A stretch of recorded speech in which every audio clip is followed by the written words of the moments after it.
पर जैसे भागवत जी में भगवान कृष्ण ने कहा है रुक्मणी जी से, रुक्मणी जी तो श्रृंगार कर कर जगदम्बा के मंदिर पर पहुंच जा, मैं तुझे लेने के लिए पहुंच जाऊंगा।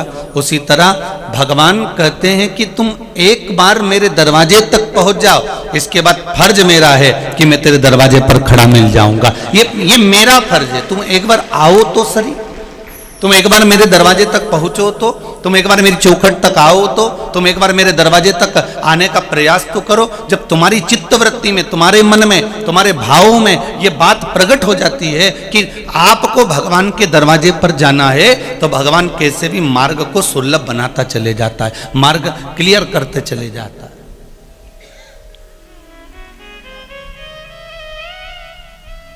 भगवान आपको उस मार्ग की ओर बढ़ाते चले जाता है।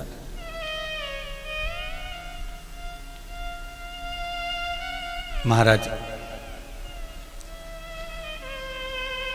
एक बात पहले खरगोन की कथा में भी कही, इंदौर की कथा में भी कही, आज नवेगांव की कथा में भी कह रहे हैं कि मान लो अगर कोई मार्ग हमको सूझे ना, कोई मार्ग हमको अगर समझ में नहीं आए, हमको कोई राह मिल ना पाए, तो प्रयास करिए कि आप शंकर भगवान के मंदिर का मार्ग पकड़ लो, शिव के दरवाजे का मार्ग पकड़ लो।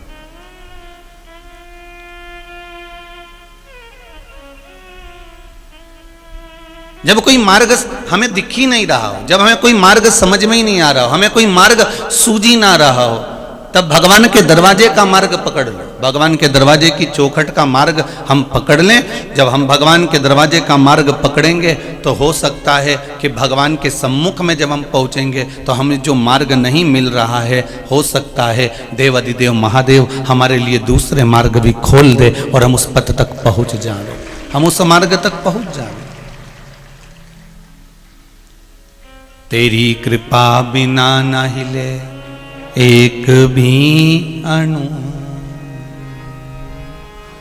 लेते हैं श्वास तेरी कृपा से तनु तनु।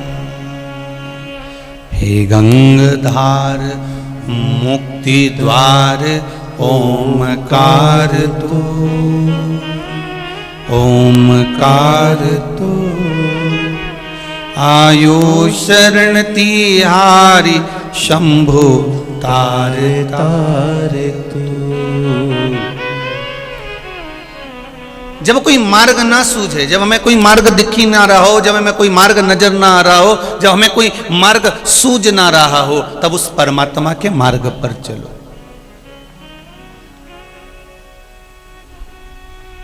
तब उस भगवान के मार्ग पर चलो।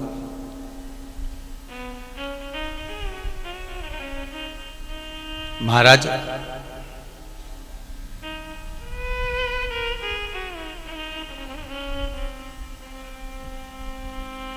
दुनिया के लोग आपके मार्ग को भटकाने का कार्य कर सकते हैं।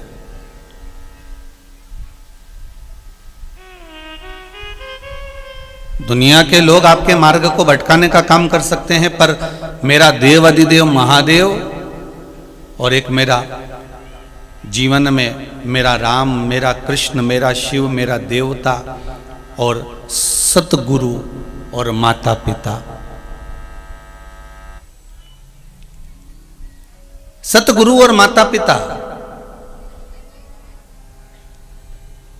और मेरा देव अधिदेव महादेव कभी आपके मार्ग को नहीं भटकाएगा, वो कभी नहीं भटका सकता। वो आपका मार्ग सुलभ रखता है, वो आपको भटकने नहीं देता कि आपको इस मार्ग से हटना है या इस मार्ग से जाना है। आप अगर परमात्मा के मार्ग को पकड़े हुए हो, आप अगर भगवान के मार्ग को पकड़े हुए हो, आप सतमार्ग को पकड़े हुए हो, तो परमात्मा, हाँ हो सकता है कि थोड़ा अच्छे लोगों की भगवान परीक्षा जरा ज्यादा लेता है। अच्छे से सुन लेना रे नवेगांव वालों, बहुत अच्छे से सुन लो।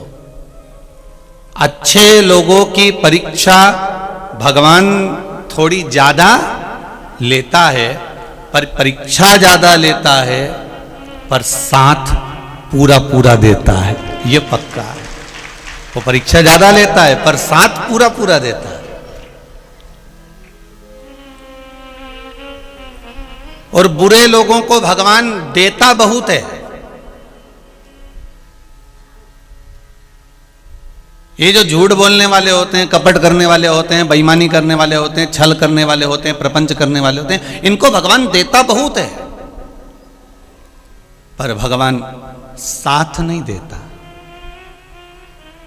अच्छे लोगों की परीक्षा ज्यादा लेगा, कष्ट ज्यादा मिलेगा, तकलीफ ज्यादा मिलेगी, पर साथ मेरा शंभु हर पल, हर घड़ी, हर क्षण देगा।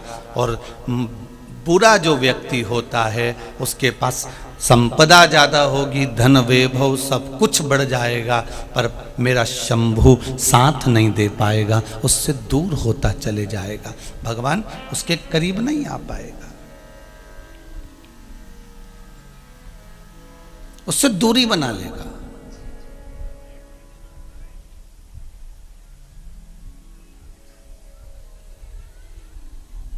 और फिर वो प्रयास भी करेगा कि मुझे भगवान मिल जाए, तो भगवान कहता है मैं मिलने को तैयार बैठा हूं, मना नहीं है, पर तू छल तो छोड़।